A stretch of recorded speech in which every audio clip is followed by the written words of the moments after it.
We're just delighted and honored as always to be collaborating with Ling-Shi Li and her team at the Princeton University Press China office, always bringing us exciting books and authors and commentators for our conversations, elevated conversations. I was especially excited about today's conversation on midlife, which I'm certainly encountering. And my children, when they saw that at my bedside, they were like, "Mom, what's happening?" But in any case, I don't think I could have invited better people to discuss on the Dr. Kieran, Setiya, and Professor Liu Yu from Tsinghua University.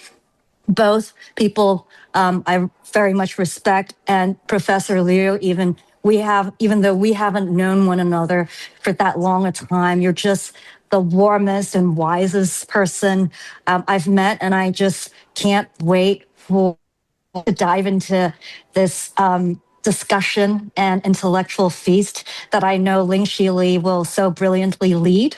Also want to thank the Yale YCB team for always being, very efficient and very, just diligent with hosting an event almost every single day or every other day. So with that very brief hello and introduction, I'd like to turn this over to Ling-Shi. Thank you so much. Thank you, Carol, for this very passionate greeting. Yeah, thank you for your time. Yeah, I know you have an obligation this evening. Yeah. Mm-hmm.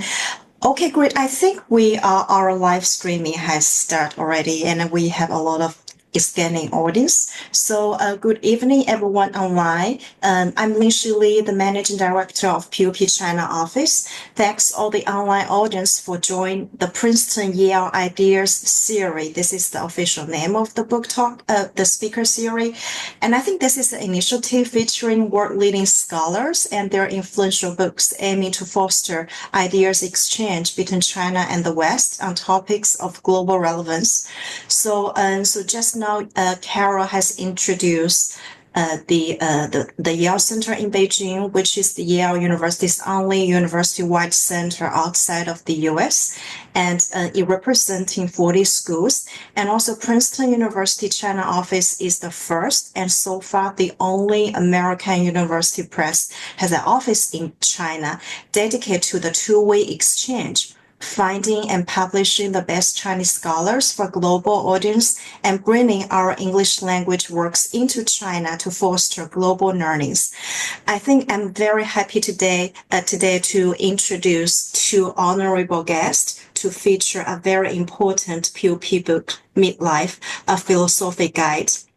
And firstly, I would like to introduce the author of the book, Professor Kieran Setiya, who is the professor of philosophy at MIT.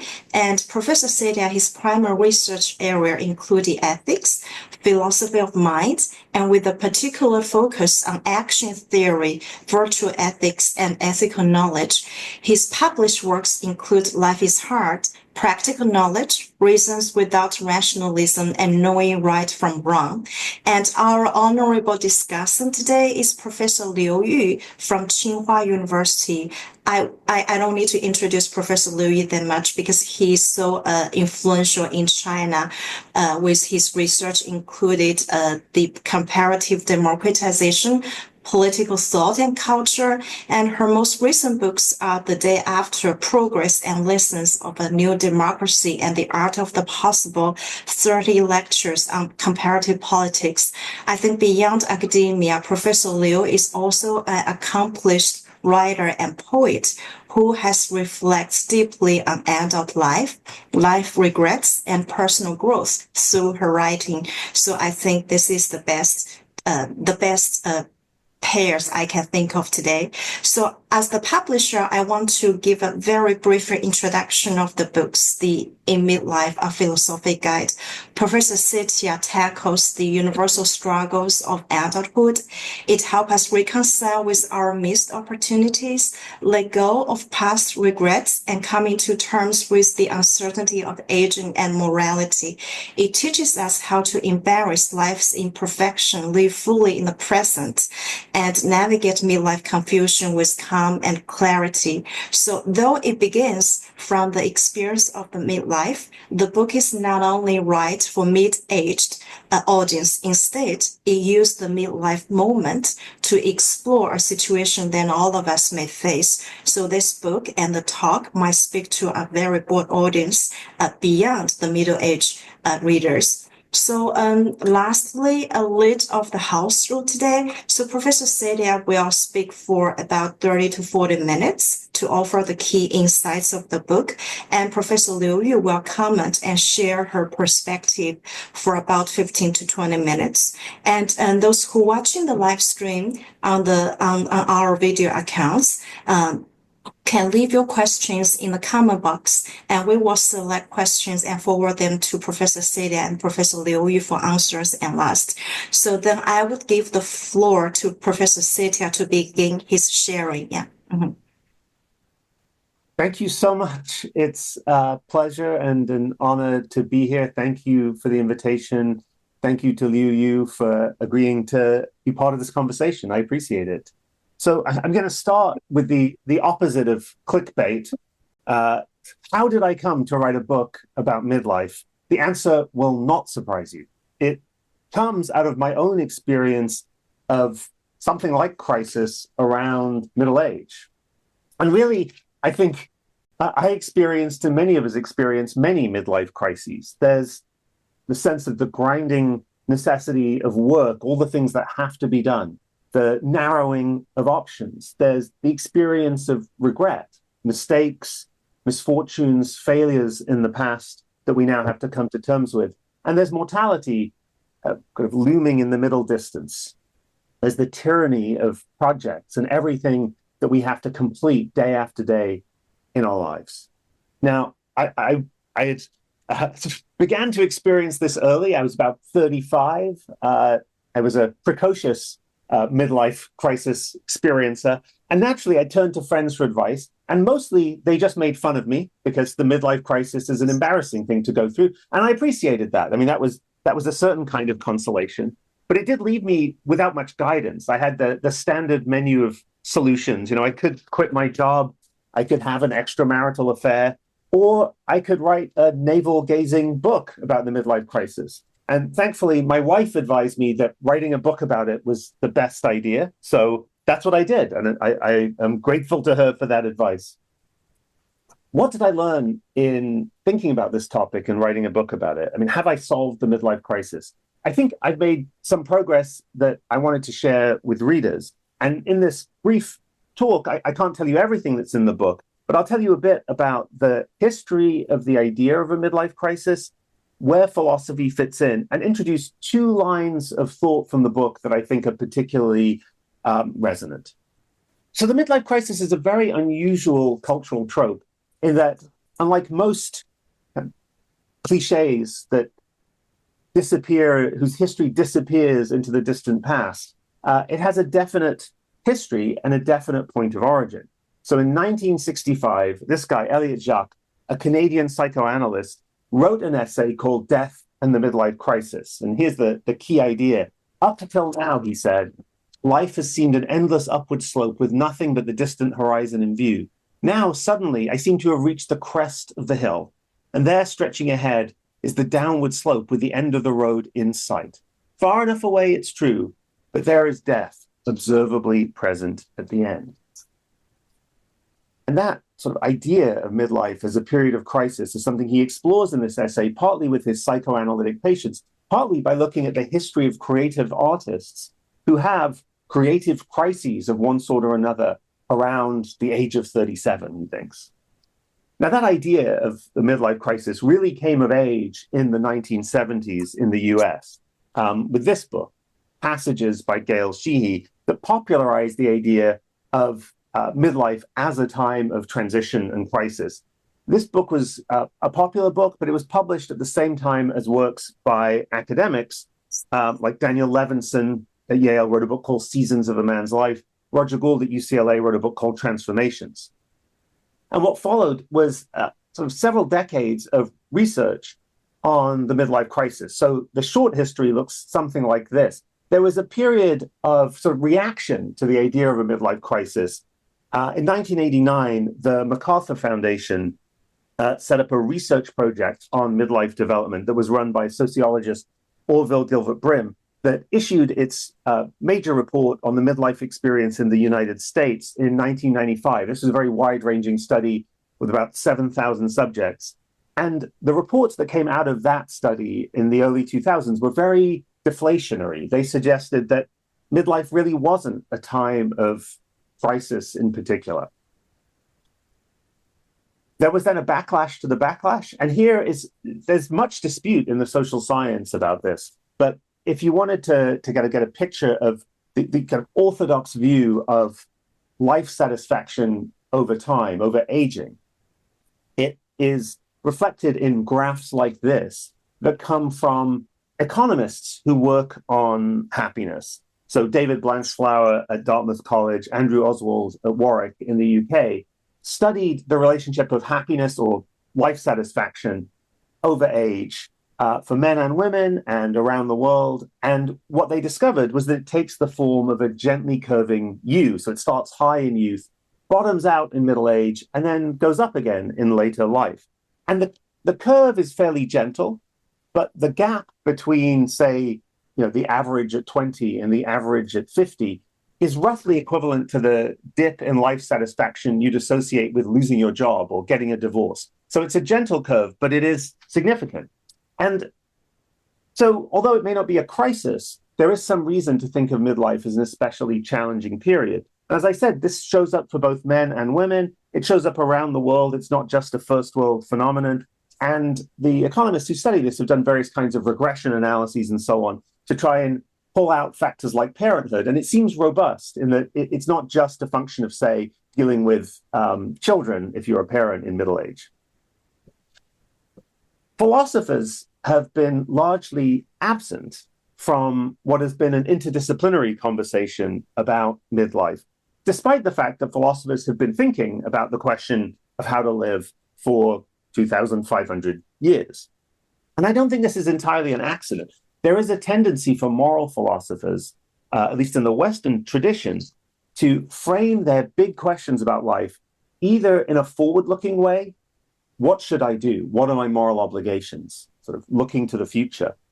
Or in a holistic way, like what is a good human life? A kind of question we ask about the whole of human life from a perspective outside it.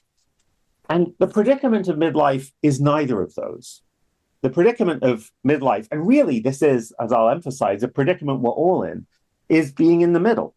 We don't just have the future, we have our pasts to deal with. And we can't really think about the whole of our lives because part of our lives is fixed. It's something we can no longer change. We have to simply come to terms with it. There's a lot of future to deal with, but not a whole life's work.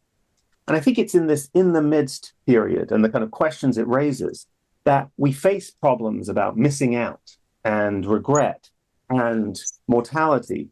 And I think those are problems ultimately not just for the middle-aged like me, but for anyone who's coping with the irreversibility of time, with the fact that we live life from within and that we have a past we must deal with and a limited future that is constrained by that past. Can philosophy help us to deal with this? I think the answer is yes, it can. And my book attempts to give partial answers to some of these many midlife crises. In a way, it engages us in a form of abstract cognitive therapy. So where a cognitive therapist might try to unpack your false beliefs about your relationship with your mother, I try to unpack misconceptions or misunderstandings of what a good life looks like or how to live that are quite pervasive. And by uncovering those misconceptions, change our relationship to our own lives.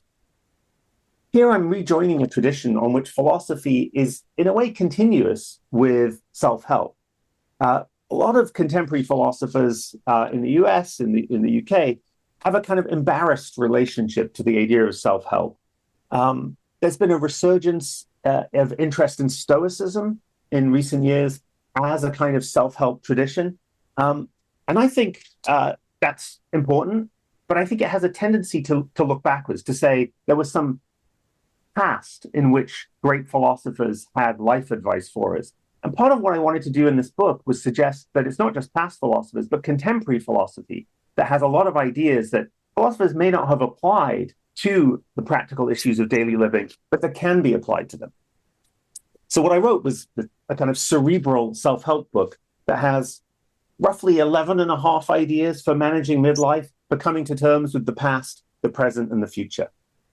There is a chapter on facing death, which is one of the things we may think about at midlife. I'm not going to talk about that now. It's too depressing, but I think about some of the ways in which philosophy might or might not offer consolations for mortality. What I'm going to talk about today are ways in which philosophical thinking about how to live can help us come to terms with the difficulties of the present, and I'm going to start with the past.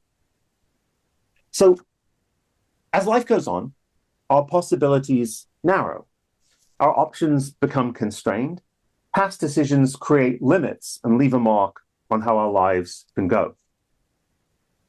Even if our lives go relatively well, we're going to have to confront the fact that by midlife, we know there are all kinds of lives we will never live.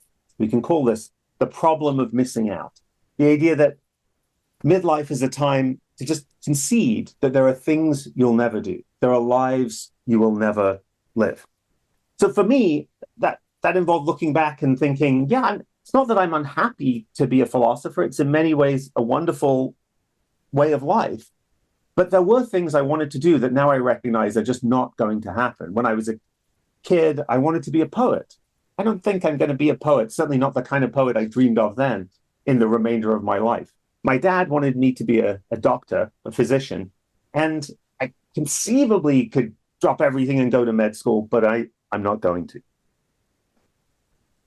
How can philosophy help us understand those kinds of losses in our lives? I think it can do so by contrasting sort of two kinds of decisions we make and two kinds of value. So here's one kind of decision you might make involves what philosophers call commensurable values. So if I say to you, do you want $50 or $100? I suspect you'll say, I'll take the $100, and you will not be tortured by regret at the fact that you didn't get the 50. Like the 100 is just all of that and more.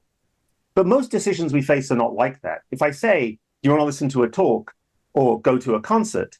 You might be pretty confident you want to listen to the talk, but that won't compensate for missing out on the concert because the values there are, as philosophers say, incommensurable. There's a kind of pluralism about value we have to deal with. That's what underlies the phenomenon of missing out in midlife. And I think thinking of it in terms of value pluralism helps us to reframe what's going on in a way that makes it less regrettable. Here's a way to think about it. That experience of missing out at midlife is really the inevitable consequence of something good, something we shouldn't wish away. The fact that there are so many different kinds of things worth wanting. Ask yourself, what would my life have to be like to avoid the problem of missing out? There's really only one way you could do that. You have to either impoverish the world or your own responses to the world so that you're not capable of appreciating this diversity of goods that the world has to offer.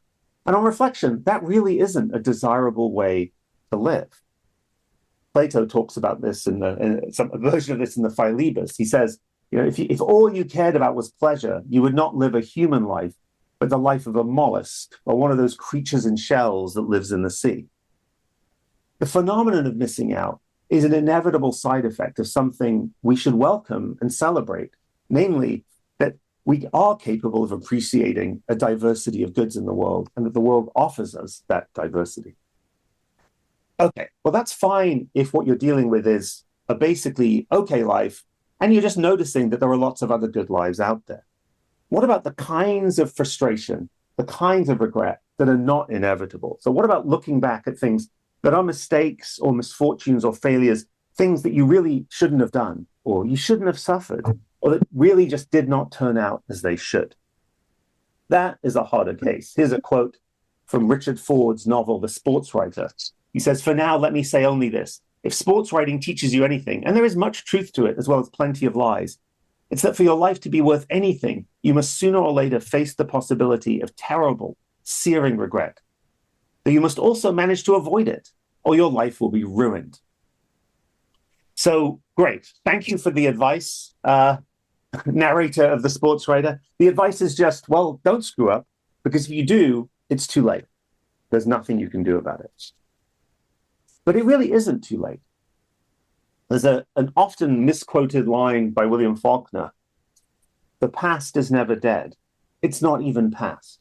And what he's thinking about there is not time travel, but the possibility of a kind of retrospective shift in how we think about the past, and indeed a kind of retrospective affirmation. Now, that can happen when things turn out better than they expected. But even when they don't, we can rationally reorient ourselves to past events. We can change how we feel about mistakes that cannot be changed. So I'm going to start with a simple case and then generalize. The case I want to start with is one that has been important in philosophy, but also is, I think, familiar to a lot of people, which is thinking about mistakes that lie in the history of the conception and now the existence of people you love. So philosopher Derek Parfit talks about a case he calls the temporary condition. So he imagines someone who has temporarily a medical condition, which means that if they conceive now, their child will be born with a serious but not life-destroying disability, maybe recurrent migraines. And he says, well, in that situation, you should probably wait till this temporary condition has gone away before you conceive a child. But the interesting thing for us is, if you don't wait, if you go ahead and conceive a child, and your child has recurrent migraines, you look back at that decision with a kind of complicated ambivalence. It was a mistake. You should have waited. But it's very hard now to unambiguously regret that decision, because the life of your child depends on it. So you can do this for yourself. If you're a parent, you can just sort of think through the lapses and adversities in your life that lie in the history of your child's conception. Ones that if you hadn't made those mistakes, you hadn't suffered those misfortunes, you wouldn't have had sex, you wouldn't have conceived a child when you did. You wouldn't have had this child. Your child wouldn't exist. And ask yourself, which of those mistakes or misfortunes do I accept as the price of her existence? Those are aspects of the past that you can't simply regret, even though at the time you maybe should have not done those things or should have deplored those events. Okay, what kind of advice can we get from this? Is the suggestion, well, when you make a mistake, quickly conceive another child and that will somehow, redeem the past? That is not the advice I'm giving. Partly because the phenomenon here is essentially retrospective, and partly because I don't think it's specific to children. I think it generalizes to other aspects of our lives. This is the key idea. So here's a passage from Virginia Woolf, who is comparing her life with that of her sister, Vanessa Bell, and thinking about the fact that she, Virginia Woolf, does not have children. We came back from Rodmell yesterday, and I'm in one of my moods, as the nurses used to call it today. And what is it and why? A desire for children, I suppose. For Nessa's life, that's what she calls her sister Vanessa. For the sense of flowers breaking all around me involuntarily.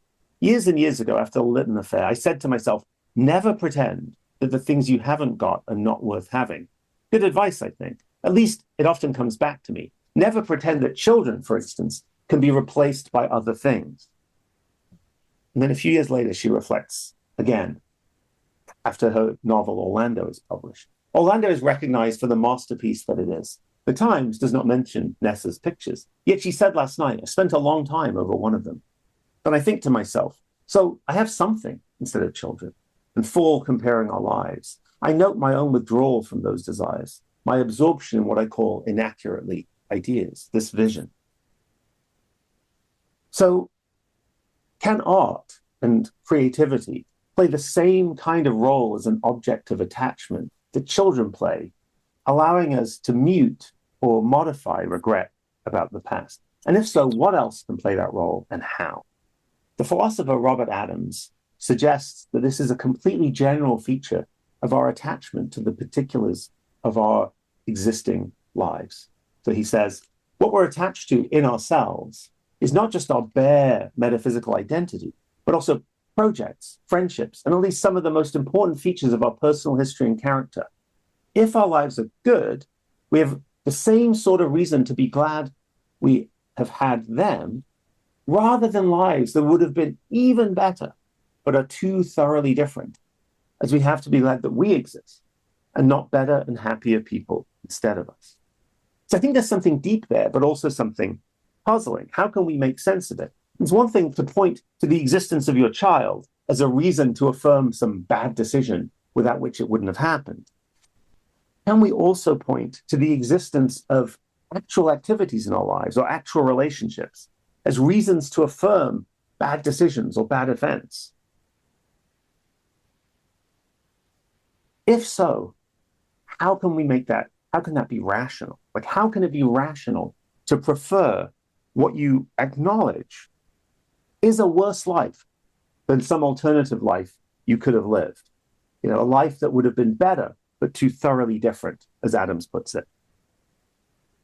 Here's what I think is going on. I think there's a key difference between thinking that something would be good and knowing what makes it good. Between knowing that there are reasons to want something, another life maybe, and knowing exactly what they are. I think what we can place against the nebulous fact that our lives could have been better are all the concrete, specific ways in which our actual lives are, if flawed, if imperfect, at least somewhat good. So, you know, maybe I should have been what my dad would call a real doctor, a physician. But I have only a schematic sense of what that would have been like. And I know incomparably more about the details of life as a teacher of philosophy. And we live in details, not abstractions. We respond much more strongly to the facts that make something good in all their specificities than to the featureless, generic fact that something else, maybe some other life, would have been better. And if that's rational, then it is rational to be glad you made a choice that you still believe is a worse choice. What we're seeing here is that there's a kind of mistake in stepping back, in abstracting from the details of your life that make it good, to ask what you should want in the abstract.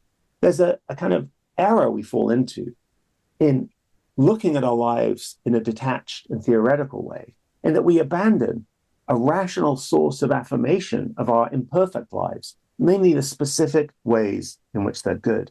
We should zoom in on that and let the specifics count against the grand cartoon of lives unlived. Now, I'm not saying that will deal with every kind of regret. It's a way to mute or qualify the regret we might feel about mistakes in our lives, misfortunes in our lives, things that we've been through that we wish we hadn't been through. And it has its limits, but it is a tool that we have available to us, and I think we neglect it at our peril.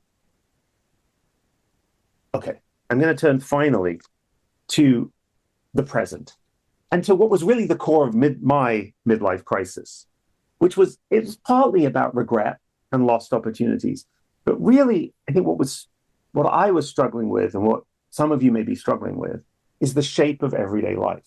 So I was in a very fortunate position. I had outward success. I'd jumped the hurdles of the academic career track. I had a PhD, I had a job, I had tenure, I had a promotion. And at that point, I stepped back and wondered, well, what now? What next? And I thought, well, I'll finish whatever paper I'm working on, and I'll try to get it published, and then I guess I'll just write another. And then I'll finish teaching this class, and these students will graduate, and they'll move on. And then I'll teach some more students. I was in a kind of academic Groundhog Day, sort of repeating the same things over again. And I thought, well, these things are worth doing. It wasn't that I thought it was pointless, but there was a kind of hollowness or emptiness at the heart of it. It's not just work. You can have the same experience in personal life, the sense that, you know, you've had the first kiss, or you've had your first girlfriend, or you've lost your virginity, or you got married, or you had kids, and those landmarks are now over. And now what? The future looms empty again. My favorite comedian, Stuart Lee, calls this, quote, the sheer interminable human joy of it all. And I think that's a great phrase, because it's not about not seeing the value in what you're doing. It's finding a hollowness in the repetition of projects throughout your life. Now, if anything can feel like a first world problem, this is it.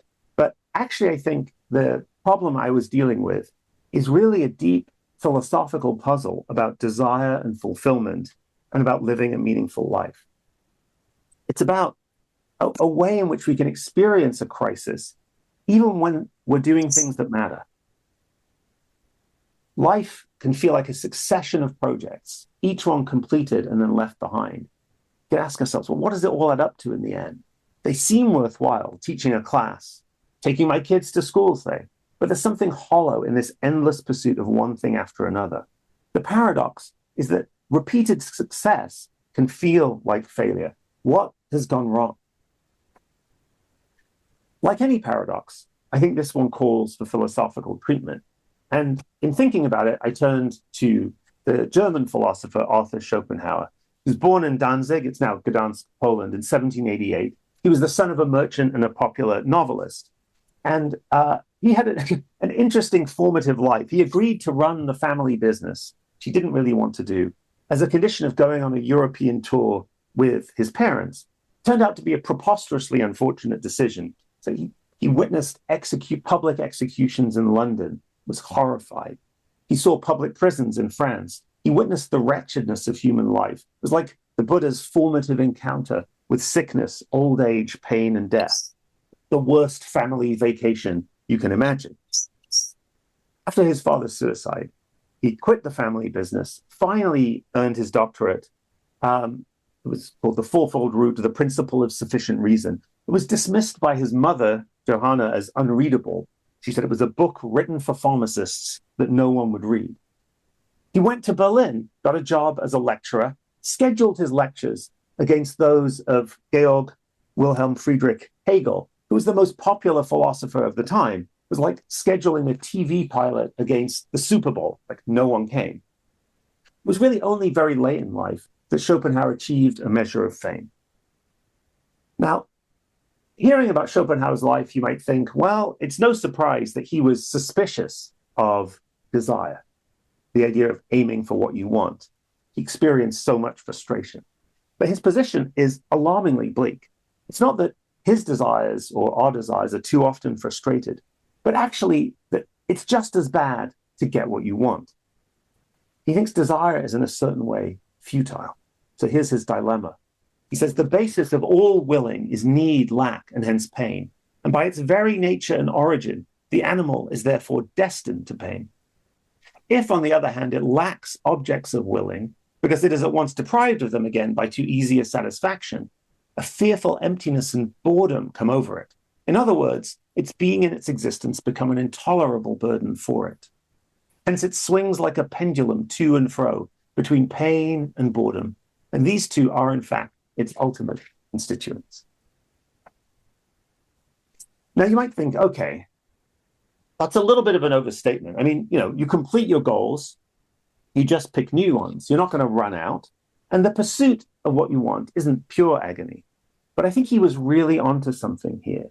He's pointing to the internal defects of what I call the project-driven life. Here's the worry.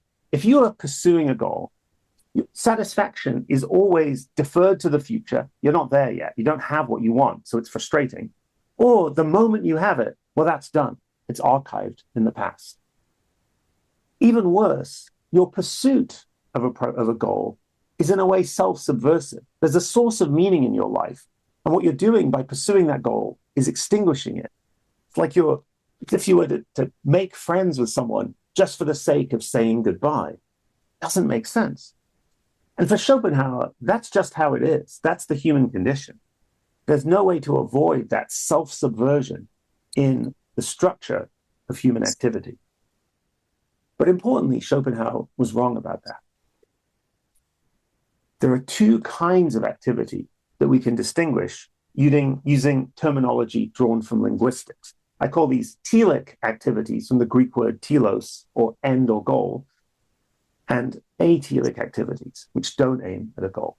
Aristotle actually draws the same distinction using different terminology. He distinguishes kinesis, which is telic or goal-directed, and energeia, which is atelic, or not completable.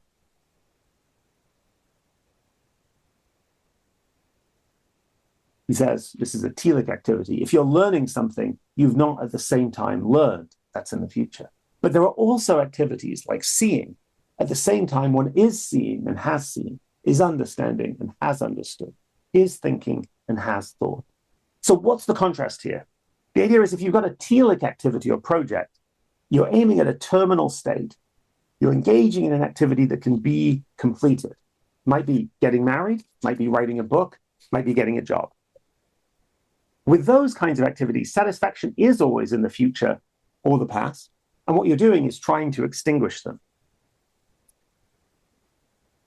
If that is how your life is oriented, if you have a kind of telic orientation, if you're excessively invested in projects, I think, like me at midlife, you'll start to experience this sense of hollowness, because the present is always, in a certain way, empty and self-undermining. I think there's a common mistake we can fall into in that project-driven mindset, which is to recognize that there's something wrong with our lives and to think, well, it must be that I've picked the wrong activities and then switch to others. That's one reason, a bad reason, to quit your job, leave your wife, and have an extramarital affair. There might be good reasons to do those things, but the fact that you're engaged in projects that have this telic goal-directed structure is not one of them. But not all activities are like that. This is what Schopenhauer missed. Atelic activities don't aim at terminal states. They can't be completed. I mean, you'll stop doing them at some point, but you can't finish them. So examples of that might be parenting. You don't finish parenting. It's an ongoing activity. At some point, you're going to stop, but you don't complete it. Or instead of writing a book, consider the activity of doing philosophy, thinking philosophically. Or whatever your job is, almost certainly at work, there are projects you undertake, and then there's some atelic, non-goal-directed thread that runs through all those projects. It is an activity you don't complete, but continually engage in. And part of what's striking about atelic activities, this is what Aristotle is pointing to in the quote on the slide, is that as well as being uncompletable, they don't bring this sense of frustration that satisfaction is always in the future or in the past, because they're realized in the present as much as they ever can be realized. If what you value is parenting, and you're parenting, you have what you value right now. Same with listening to philosophy. If what you value is listening to a philosopher talk about the midlife, you've got exactly what you want right now. Don't worry though, this talk, it's about to end. It is a telic activity. It's a project. It's gonna reach its climax.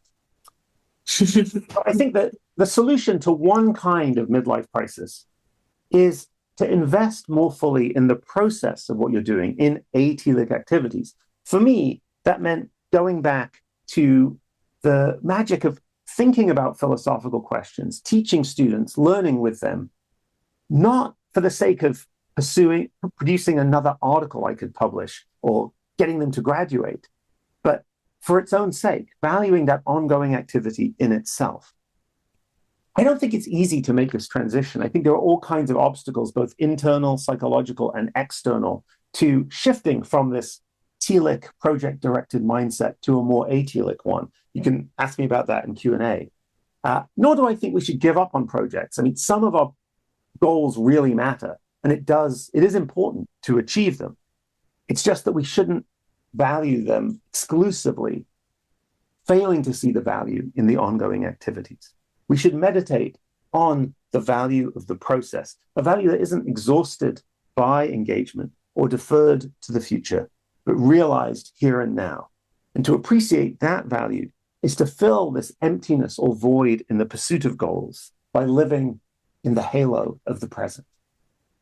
Okay, I'll stop there. Thank you so much for listening. And I'm really excited to hear what Liu Yu has to say and to have a discussion and answer your questions if I can.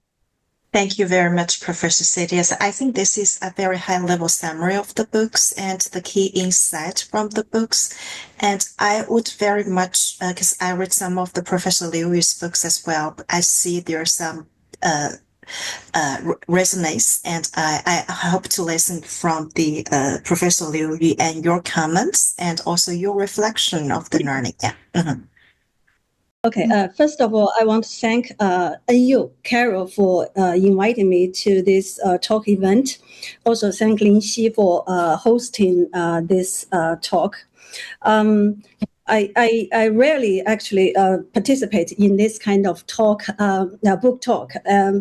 But I accepted this invitation, first of all, because, the warm invitation from Carol and, who I find very difficult to refuse. But also, I find the topic of the book very interesting, not only because at my age, I'm probably about the same age or close to Professor Setiya's age, really interested in this topic, but also I'm curious about how a philosopher talks about this kind of everyday topics, because as Professor Setiya also mentioned, not only in America, actually in China as well, philosophers tend to talk about very obscure topics with very convoluted language. So it's almost like, if philosopher writes something easy for ordinary people to understand, then this philosopher is a failure, right? So this kind of mentality. So I'm really curious about, how he philosophizes, the whole, topic about midlife. And with this curiosity, I read the book and I enjoyed it very much. I think it has many wonderful insights.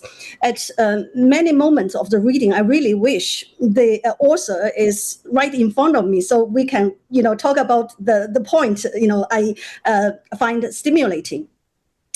In general, I think I have two takeaways from this book. One is, I think that Professor Setiya tries to do two things in the book. First is to articulate what midlife crisis really is, because although people of my age, we all, suffer, more or less midlife crisis. But when you really think about it and ask yourself, what does midlife crisis exactly mean? You may just spit out a few keywords like, stress, pressure, and time poverty, and worsening health, and the boredom with repetition of everyday life, without really connecting these dots into a landscape of midlife crisis, which is exactly what Professor Setiya has done in the book. He basically, organized the midlife crisis into 5 themes. So when I read the book, it's like he's like a magician, keep pulling the scarves out of his sleeve, and then the scarves gets longer and longer and more colorful. Eventually, you have these 5 boxes in front of you with clear labels, and everything inside is tightly organized. For us as readers, it's like after being short-sighted for a long time, you are put on glasses, so you see the texture and the details of midlife crisis. And I think that's admirable, because it just put names to those nameless feelings. And I think when you really think about it, this is exactly what a philosopher is about. Because some of the audience might know that my husband is a political philosopher. That's why just now when I mention philosopher, I just keep saying political philosopher because that's what he does. It's probably exactly because that's his job. So anyway, his writing is not nearly as interesting as yours. So sometimes I just ask him. I just wonder that what is the value of philosophy when the territory of philosophy is very much stolen by all kinds of humanities and social science, right? And he never gave me a satisfactory answer. But after reading the book, I think I got it. And I think, philosophy is very much about clarifying what's blurry and organize what's chaotic. And as I said, put names to those nameless feelings. And I think, that's what the book has done. And I think the articulation itself is therapeutic. As anyone who has written, who has the habit of writing diaries, they probably realize this. Although writing diaries never really solves any problems, but, just by elaborating the problem, just by, just kind of bringing out what's on your heart, itself, it can cure. So I think that's one takeaway of mine from the book.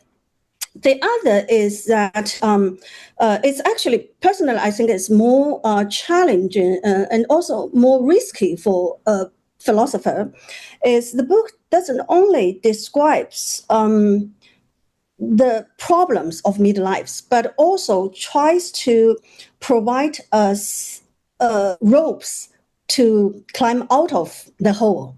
And so the book is not only about describing problems; it's also a book of prescription. It's a handbook to offer some mental exercise routines. For ordinary people like me, who never really thought about this problem that frequently, we tend to think about midlife crisis as something inevitable, as something we have to get used to.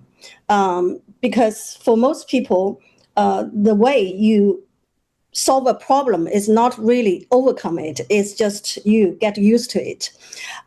So for us, we are just waiting for wait out our midlife, right? As you showed the curve, you showed the curve in the graph. That maybe wait till we are 60 and then everything will be fine. But then the book basically tells us that no, you don't have to wait. You don't have to suffer that much. Maybe the book can't solve all your problems, but there are things you can do. There are actions you can take. I won't repeat what Professor Setiya just now said, because he actually talked about some principles you can use to solve your midlife crisis. Of course, in the book, he described them in more details. So I think that's the second takeaway of me reading the books. One last thing I want to say is I like the Chinese title of the book better than the English title. I don't know if Professor Setiya knows this. The English name is Midlife, right? It's I don't know if say so is offensive or not. The English title is Midlife. Midlife is kind of bland, right? It's probably deliberately so. I don't know. But the Chinese name is very interesting. It is 重新开始也不会好过现在，就是 starting over wouldn't be better than now. I think this Chinese title summarizes the book in a very concise and nice way. So, by the way, I actually, when Kara introduced the book to me, I didn't know actually it has a Chinese translation. It's only till that the advertisement of this event was put online, and then a friend of mine saw it, and then she contacted me through WeChat. She said that, you know what, actually, I published the Chinese version, and I was really happily surprised because this is a very good friend of mine. One of my books was also published by her, the Art of the Possible. So I'm glad to know that we have sort of one more layer of connection there.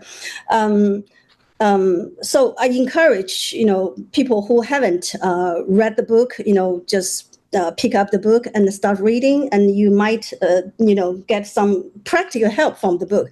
Even you don't find all the, suggestions useful for you, but at least you can get a sense that you're not lonely in your suffering. Okay, that's my comments. I think at this point, to push the conversation forward, I probably am obliged to ask a question. It's not that I necessarily agree with the point I will make, but I think it's a point that where we can start the conversation. Just now, Professor Setiya also mentioned that actually the core argument of his in the book is I think it's the last chapter, right? Last chapter, live in the present. Escape from all these treadmills of projects. And I personally, I really like this point. But also, I can imagine for many people, live in the present is something too luxurious, in the sense that for many people, the inability to live in the present is not a choice. It's a condition they're stuck with. Because for many middle-aged people, they're haunted by all kinds of emergencies. You have to pay the bills. You have to take care of your parents. You have to, sell some product or finish some paper.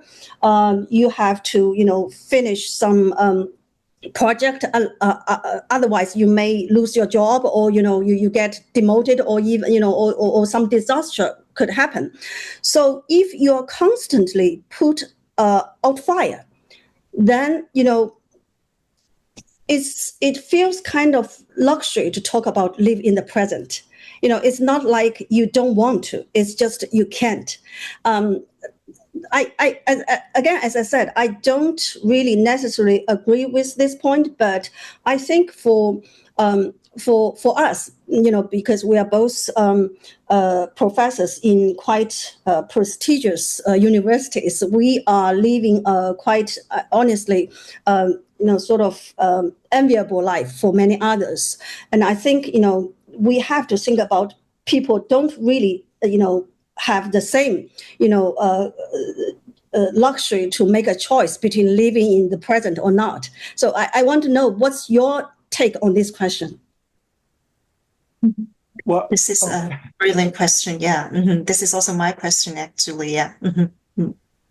Well, thank you so much. Thank you so much for those incredibly generous comments. And I promise I will get to your question. I just want to say a couple of things about the comments as a whole, and then try to say something about it. So one is, I do think part of the value of philosophy is in its analytical clarity. And like you, I find something therapeutic in just understanding a problem more clearly. I do also in the book try to give prescriptions, and there is something a bit nerve-wracking about that, in that there's always a question, like, well, I want readers in a way to argue. Philosophy is about sort of arguing back. You make these clarifications, you articulate a problem, and then I don't just tell you the answer. I make a case for it, and if you disagree, you can argue back. And so a lot of the book, I'm thinking, I hope this resonates. I hope this is persuasive, but I'd be just as happy if a reader objected in an articulate way to what I was saying, because then they're doing philosophy and they're grappling with the same kinds of problems. I do think there is a kind of tendency when you see the U-curve graphic to think, well, I could try to grapple with this, but I'll just wait it out. Things are going to get better. I don't know what the social psychologists who studied the U-curve have got much less of a grip on the explanation. Like, why does it have this shape? So one speculative thing you might say is that maybe part of what happens in that kind of upswing in later life is in fact a shift away from this more telic project-directed orientation towards something more focused on the atelic and the present, because the part of your life where you're trying to get a promotion and have kids, those milestones are behind you. So I wonder if, in a way, what I'm suggesting is to try to bring that kind of shift in orientation forward, and maybe even forward to the point that you're thinking about it in your youth and preempting this kind of one form, at least, of midlife crisis. Finally, on the comments, thank you so much for telling me about the Chinese title. When people translate my book, I only speak one. I'm monolingual, so I have really no idea how creatively people have approached it, and I really do love that version. Okay, finally, so on living in the present as a kind of luxury, I think there's really two phenomena here. So one is, I do think that even when you're doing things that are arduous, there's a difference in being oriented towards them as just projects to complete and seeing value in the ongoing process. So just take one example of sort of a moderately arduous thing that many of us grapple with. An awful lot of parenting is chores. It's getting your kids to school, making breakfast, helping them with their homework, dealing with their problems. And that can feel oppressive. But I do think there's a real difference between approaching it with thinking, well, what really matters here is just checking off all these items on my to-do list, and thinking, the point of all those items to being checked off is this ongoing relationship, the ongoing relationship of parenting. And that's what I really value. And so in a way, as I'm doing all these annoying things, there is a kind of thread connecting them all of atelic activity, non-project directed activity in which I can see value. And I think that reorientation can be carried over into other parts of life, but maybe not all of them. So there are cases where we're trying to complete projects and it's just very hard to see any value in the ongoing activity. And I think that I just want to concede in a way that there are kind of structural constraints there, structural conditions that make this very difficult. There's another distinction I draw in the book a little bit. It's related to the atelic distinction, but it's a little bit different. It's between what I call ameliorative and existential value, where ameliorative value is the value of solving a problem, where the problem is one you'd rather not have to deal with, like putting out a fire at work, or, your kid has skinned their knee and you're helping them put on a Band-Aid, and, things go wrong and then you have to solve them. And there's real value in that. But if that's all you're doing in life, if all you have space for in life is solving problems, like taking away negative things and making life not negative, you are in a situation where it's very hard to see the positive value of being alive at all. Life has to offer something better than that for it to be positively worth living. And those better things are what I call activities with existential value. That's a kind of value that doesn't come from solving a problem you'd rather not face or answering a regrettable need. And I think part of what you're pointing to is, as well as this shift from telic or project-directed orientation to the atelic or process-directed orientation, there's also the problem, does my life offer enough opportunities to do things that have existential value, that make life worth living in the first place? Like, how much of my life is devoted to just solving problems? And I do think that midlife is the point in life at which that is most likely to afflict us. We have problems to deal with, we have aging parents, and we have to somehow find space in our lives for existential value. And as you say, I just want to admit that that is partly a structural kind of social economic problem. Like, there has to be an economic and social system in which people have space to do things that they don't need to do. And you can't individually just sort of spontaneously solve that particular problem. Mm-hmm. I want to have some follow-up comments on that, because I actually, when I raised that question, I was imagining I was someone who is not as fortunate as us. but actually, I also, when I raised that question, I also responded as as another person, or as the true me. And I was thinking, actually, living in the present is not as costly as many think, because as you just now mentioned, living in the present is not about switching things you do. It's just about switching attitude of doing the same thing. I particularly like, you brought up the concept of mindfulness to this chapter, and I think this 正念 in Chinese is called 正念. This mindfulness is actually, I think, it's very important and very precious in today's lives, because what's at least I find problematic is people, for example, when you're eating something, you're not really, enjoying the food. You are actually just look at your cell phone and then carried away by all these endless videos. And then when you with your parents, you're not really there with your parents. You are, thinking about, some kind of, work duties you are involved in, or, when you are working there in your office, then you're not really there. You are actually thinking about the movies you want to watch that night. So I think mindfulness is the opposite of all this. It basically says, when you are eating, you're truly enjoying the food, appreciate the food. When you are there with your parent, you're truly there with your heart and your mind with them.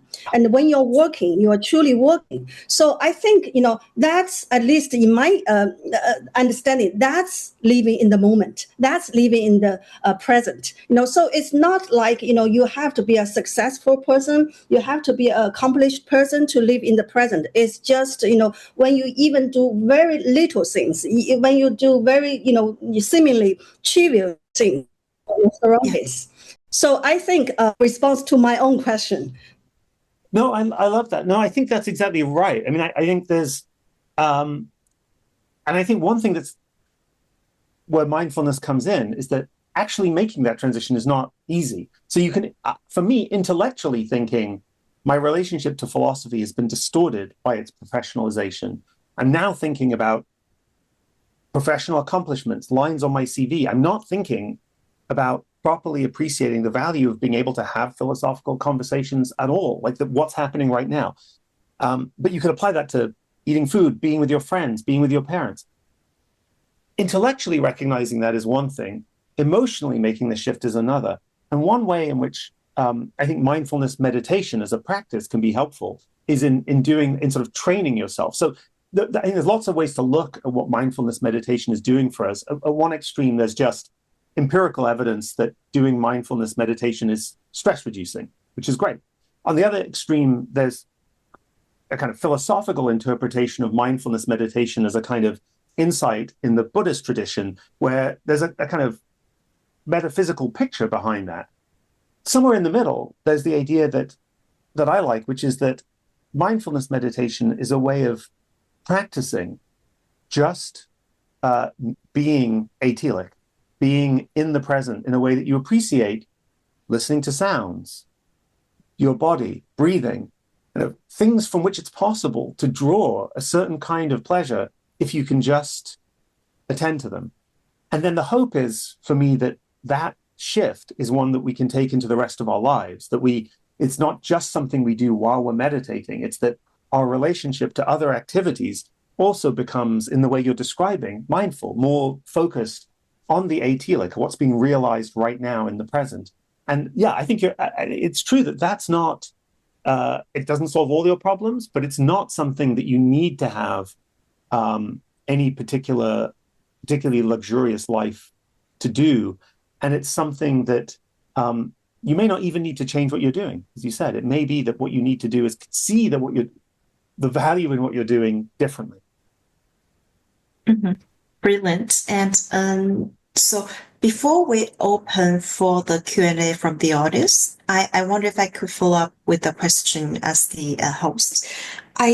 I know this is midlife is not only speaks to the middle-aged audience, because of the nature of the using midlife to explore such as the missed opportunities, regrets. So I think it can speak to a younger generation or younger audience. So I hope to ask a question from their perspective is, as Professor Setiya mentioned in your speech, that we're living a project-driven life, and as young people, they have a lot of projects, and so they are encouraged in their study or in their working to live to be more goal oriented.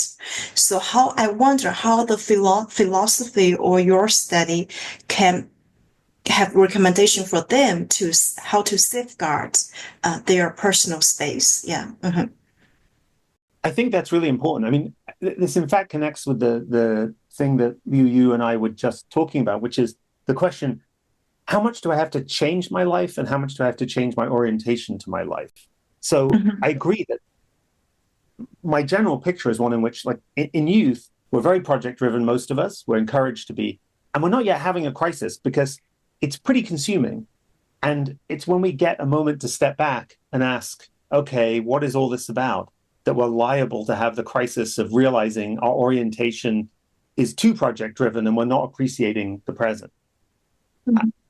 I think one, if I had advice for people, younger people sort of engaging in that project driven mindset, being induced into it, it's to think preemptively about this telic, atelic distinction, to think about focusing on projects where the atelic counterpart, like the kind of ongoing activity, is something you can value, and to be mindful of that value from the beginning. And that doesn't necessarily mean being less ambitious or pursuing fewer projects or kicking back. It's really a change in your orientation to the projects you're engaging in. So, I choose philosophy as an example because that's the one that's closest to hand for me. But you could be highly productive as a philosopher, writing lots of papers. But there's one way of thinking about that is what really matters is to crank out all these papers. Another way of thinking about it is what matters is to be engaged with philosophy. And of course, you can't really be fully engaged with philosophy and appreciating its value if you're not writing papers or like actually doing research. So if I'm going to be fully engaged with the value of this ongoing activity, I'm going to have to write papers. I'm going to want to be productive. But the being productive is a sort of secondary to the engagement in the ongoing activity. And I think it's harder with some jobs than with others, but I think very often when we're engaged in a job or a work activity that we think is valuable, although we tend to focus on the projects, we can find value in the sort of atelic thread that links all those projects together. And I think the sooner we recognize that value and the more we grab onto it, and in fact, don't lose touch with it, the more we're going to be insulated against the kind of crisis, the kind of existential woes that I experienced and that I think are built into this project-driven mindset. Mm-hmm. Okay, this is very inspiring. So this is more like how we see the intrinsic value of those activities, and also how to have a long-term view and how to connect the dots over the longer term. Yeah. Mm-hmm. Yes, and I think and the intrinsic value of the uncompletable thread that connects them all together. So that there's something of value in what you're doing, independent of all the things you complete. There's something about if there should be, hopefully, if your life is, if you're lucky enough to find some meaningful work, it's not just the projects you complete are meaningful, but if you're, working in advertising, there's this ongoing kind of communication and connection with people. Of course, you have to then complete each ad campaign, but there's value in, if there's value in doing it, there's a value in this ongoing atelic communicative project. And similarly, if you're working for a tech company, there's individual deadlines to get projects completed, but there's also creatively advancing the technologies with which we engage with the world. And that's an atelic activity. That's something that you can't finish that. That's just an ongoing thing. And that's the value that you can cling to that is not going to be exhausted by Mhm. checking Mhm. off all the too many deadlines. Mhm. Mhm. Yeah, the intrinsic value and also some of the invisible value over the longer term. Yeah. Mhm. Mhm. Yeah. Yes. Okay, so I would open the floor for the questions. So we can first pick up some questions from the Zoom meeting room. So anyone you have question for Professor Setiya and the Professor Liu, you just raise your hand. And I think our technical host will unmute you those who have the questions. Yeah. Mhm.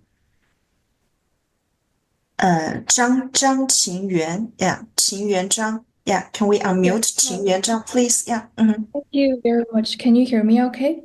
Yeah. Mhm. Yeah. Thank you very much for the session. So I was studying anthropology in London. So my question kind of comes from my personal experience, because I'm in my mid-20s. And I think peers around me, we talk about quarter life crisis a lot. And I think the younger generations that I know, a lot of us were also quite interested in mindfulness or even practicing consciousness, or the word spirituality were also being used quite often, I think, in London. And I think a lot of the general principles sound quite similar when you were talking about mindfulness.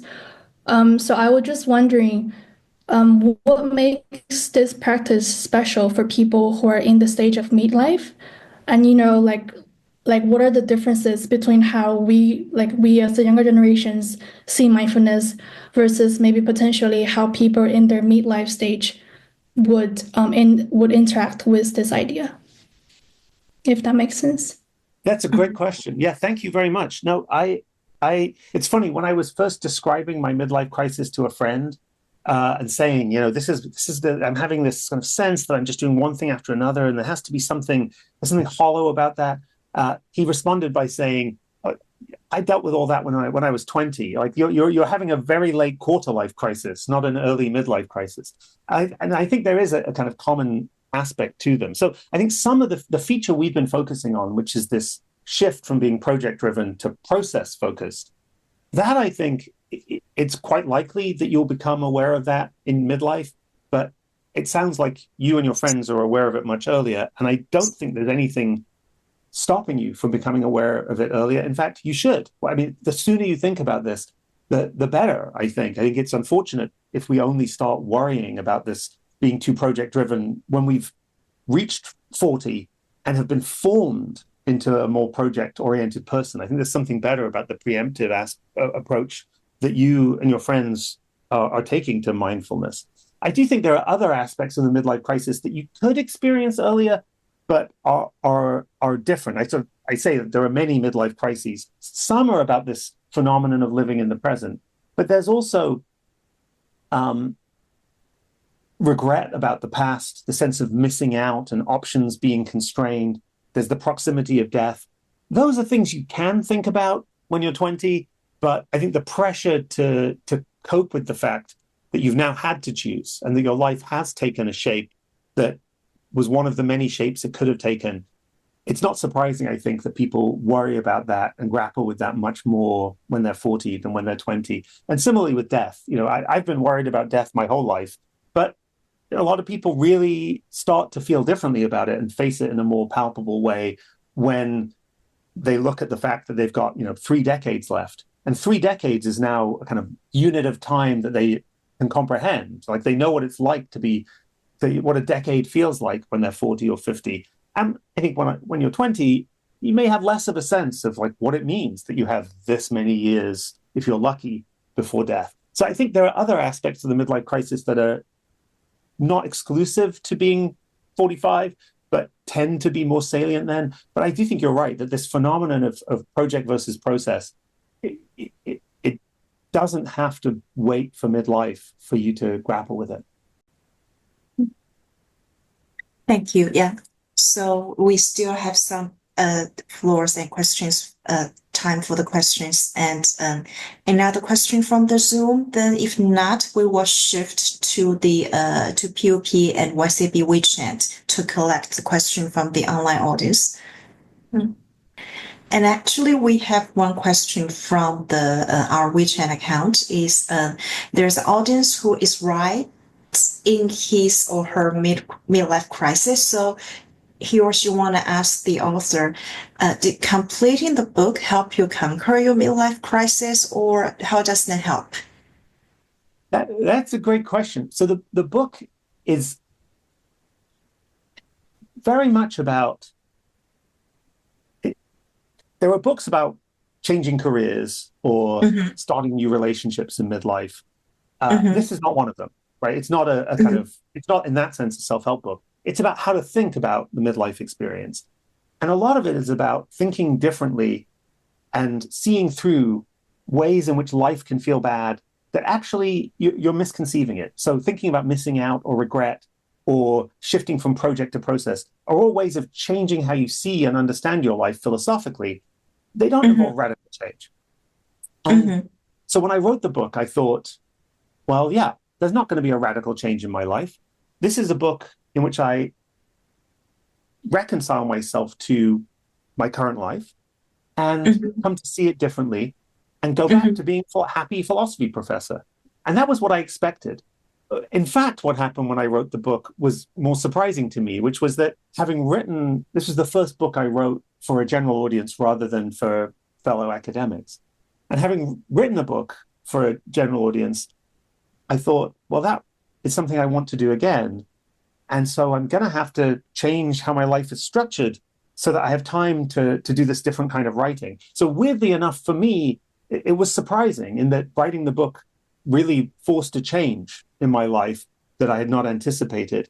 And it also made me think that, one way to think about the book is that's more sympathetic to, yes, you need to change your life radically, is to think, well, the book offers tactics for reframing what's going on in your life that diagnose misconceptions of value, ways in which you could be misunderstanding the value of your life. If after seeing your life indifferently, you still think, yeah, I'm not sure that this is the right job for me. It wasn't just that I was conceiving it wrong. It's just not what I want to be doing, or this isn't the right relationship for me. I think the book leaves you in a position where you can think, yes, I need to make a change, and make that change with more confidence, knowing that you have really thought through the ways in which you might be misunderstanding the value of your life. So yeah, I think the answer is it did help me, but it helped me in a somewhat surprising way in that it led me to think, yeah, there are changes I really do need to make to what I'm actually doing in my life that I hadn't anticipated.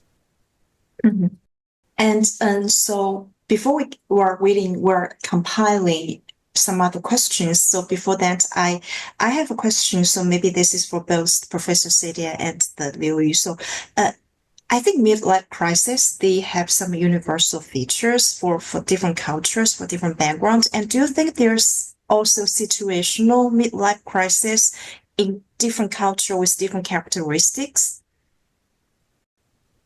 I would be very curious to hear from Liu Yu about her perspective on that. I mean, my sense was it would surprise me if it wasn't culturally variable.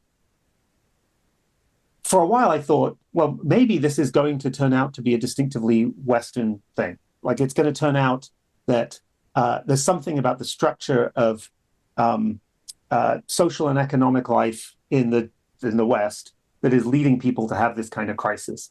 And one thing that surprised, and the early research on it by people like Gail Sheehy was very much focused on the US, on the United States. One thing that's surprising about the economists who've researched this is that they find this U-shape around the world. So that at least suggests there's something more universal going on. Perhaps the most amazing thing they found was that when they studied great apes and asked zookeepers and people who work with great apes to report on their levels of happiness, there's evidence that there's also a U-curve in their happiness over the life cycle, which suggests something truly universal. But the answer is I have not really studied this anthropologically, so I don't really know. So one question for you is, like, how much of this resonates or feels different coming at this from someone who works on politics and society in China?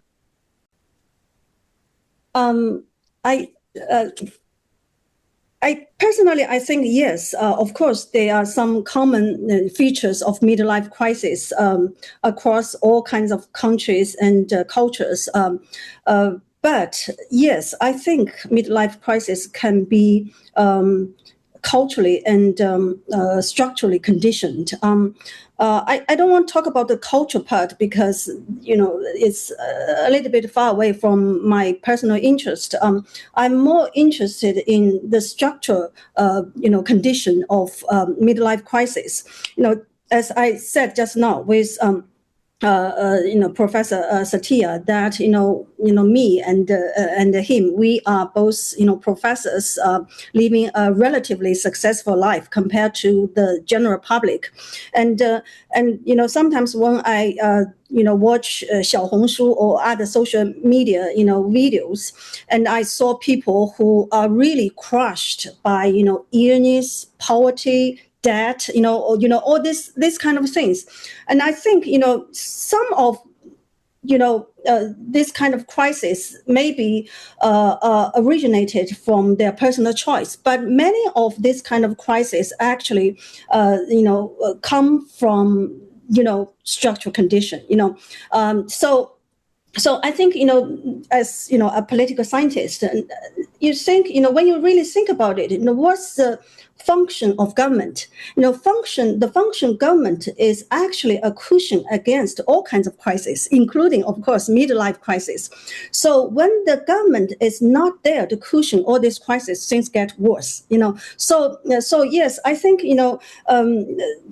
there are a lot of, crises, are not really existential. It's political, it's economic, it's socially originated. So that's, I think, probably I would say in China, maybe because our economy is not as developed as those, Western countries, or, maybe because our political system is different. So I think in China, the midlife crisis are probably more connected to this kind of political and economic reasons, because the welfare state is not as developed, the social security network is not as developed, and so it also connects back to what I said about living in the present. Is a luxury for many, this kind of ordinary people, because it's just, they are hunted by the future, by all this kind of urgent project. So that's my take on this. I could not agree more with that, actually. One thing about writing a self-help book is it can convey the impression that this is an individual problem rather than, because the point of the self-help book is for you to help yourself. So it focuses on the things that you can do that are not so structural. But I absolutely agree that the kind of structural political conditions are part of what create, maybe not regret about mistakes, but the difficulty of living in the present, the focus on ameliorative activity, on constantly having to solve problems. And I don't know enough about sort of conditions in China to say, to speak to them. But I think if you look at the US, there are kind of structural changes now that are making these problems worse. So I think shifting from an economic situation in which people have salaried jobs, in which they can find a profession in which they think this is of value, I can see the AT-like value of what I'm doing, to an economy in which more and more people are engaged in gig work. So they're doing, they're just piecing together little activities. It's going to be very hard if what you're doing is piecing together little activities to make money, not to think, well, it's just one project after another. It's going to be much, much harder to see the value of some AT-like thread that hangs it all together. And so I think that those structural conditions are something we would have to address to really find a solution to the kinds of crises I'm addressing, which really do go beyond self-help in that way. Mm-hmm. Mm-hmm. Yeah, Thank you very much. I want to add one sort of note there. There has been a lot of discussion about the universal basic income issue, particularly in developed countries. I think one reason that idea is good, of course, maybe it's not that practical for now, but maybe more practical in the future. But I think one reason I like this idea is actually it gives everybody some kind of sense of security so that everybody can explore themselves, discover themselves, more freely. And I think, that's, one thing I look forward to, that people can have more freedom to explore this kind of idyllic, activities. Absolutely. And so we have a question from so both our WeChat accounts, and this is a question from actually a professor in China. This is a Professor True Story. Is how should a middle-aged person justify or adjust if they fail to recognize the value of their workplace and cannot cope with it on their own? Well, I think.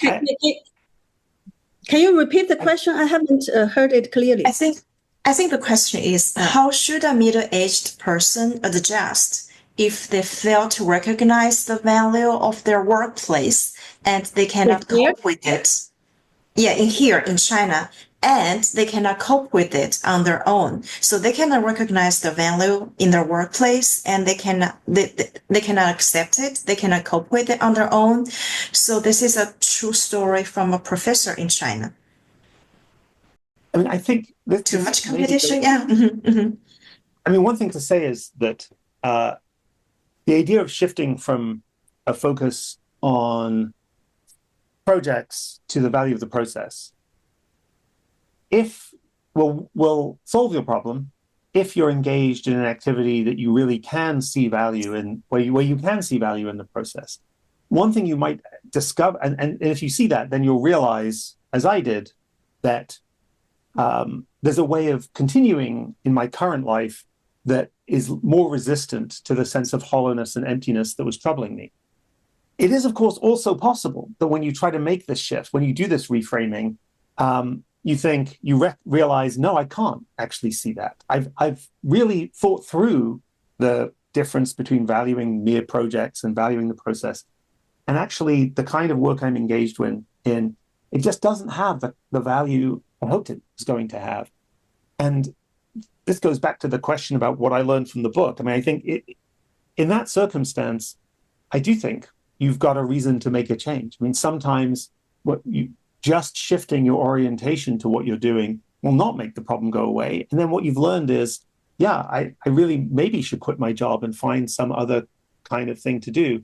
And then, of course, that isn't always going to be easy. Changing jobs, careers, midlife can be very challenging. And so there are practical obstacles to that, which I don't attempt to solve in the book. But yeah, I don't want to deny that sometimes the effect of going through this kind of philosophical therapy is a kind of clarity. And as you were saying earlier, I think there's value in that kind of clarity and seeing your situation properly. But it may be that when you see your situation accurately, what you discover is, I need to make a change. And that is itself progress, even if it doesn't solve the problem. You now know what the problem is and what kind of parameters you have to work within. And Professor Liu Yu, because this is a true story from the Chinese academia, I guess. Yeah.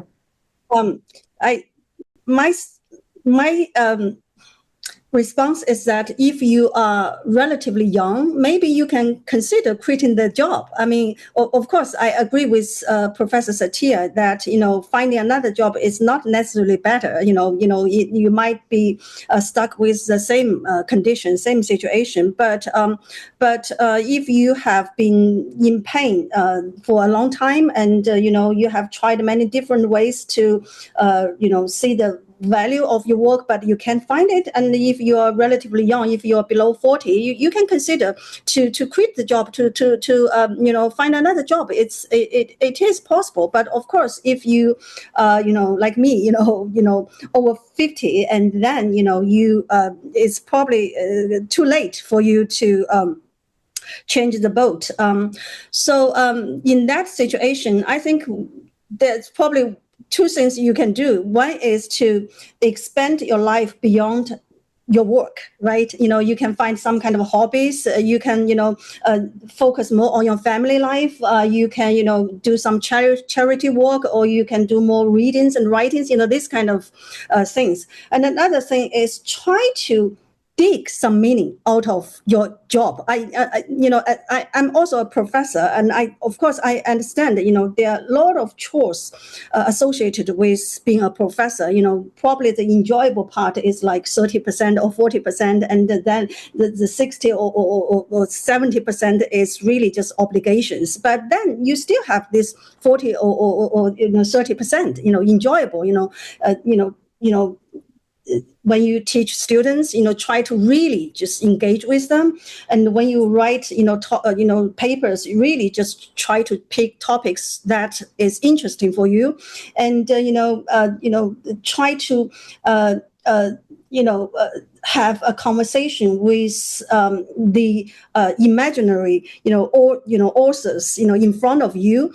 So I think, I honestly, I think, compared to other careers, intellectual life is really a privilege. It's not if you are working in a bureaucracy, if you are work in a big corporation life, I think it's probably harder for you to dig some meaning out of it, because your life is, there's very little space of independence in those kind of work. But comparatively speaking, I think academic life, is mostly composed by, reading, writing, teaching, researching. And I think, as long as I try, I think it's possible for you to find ways to, find meanings out of all these activities, because it's honestly, how much you can enjoy a book, it's not only decided by the book, it's also decided by you as a reader, how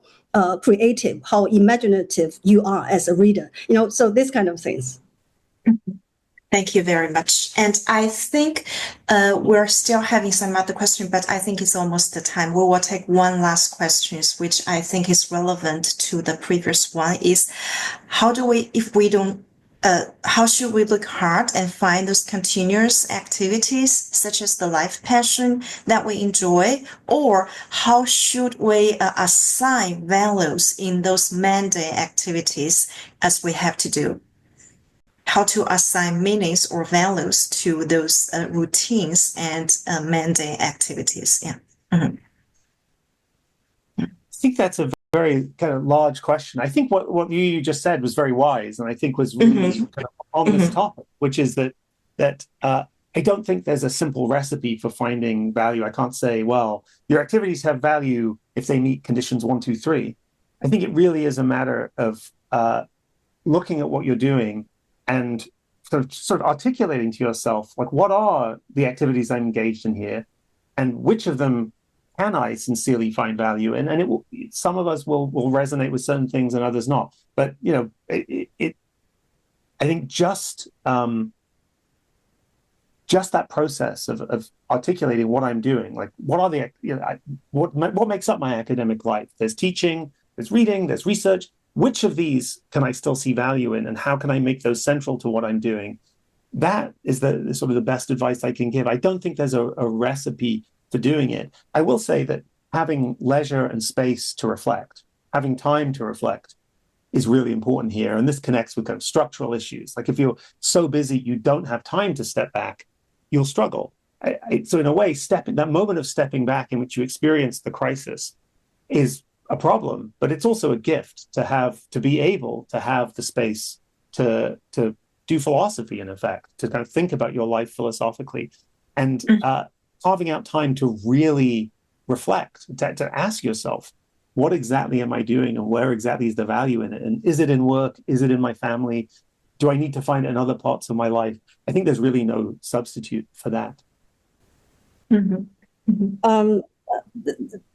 I completely agree with Professor Setiya's argument. And I think, this kind of question probably can really answered by the ones who raise the question. The reason of that is value, in my opinion, is not something objective. It's something you discover by yourself. The same activity can have very different meanings, different values for different people. Sometimes young people, my students too, they approach me, ask me, what do you think is the meaning of life? And I said, the answer is yourself. Because if you want make meaning out of life, you will have it. If you don't want, then you don't have meaning out of your life. It's your own decision.